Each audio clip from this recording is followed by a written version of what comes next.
চিল্লাস কেন সারাদিন এত? কি শুধু চিল্লা পাল্লা? বাসার ভিতরে তুমি একা চিল্লাও এত, বাকি বিড়ালগুলো কোনো চিল্লা পাল্লা করে না।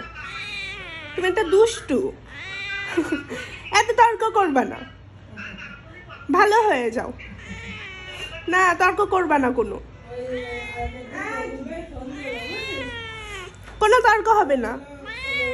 না কোনো তর্ক করা যাবে না। তুমি একটা ছোট্ট বিড়াল। বড় বিড়াল তুই? এত ছোট্ট পুচকি। ওই আচ্ছা না তুমি বড়। ও নে ওঠ, উপরে ওঠ। হ্যাঁ ওঠো। পাগল নাম।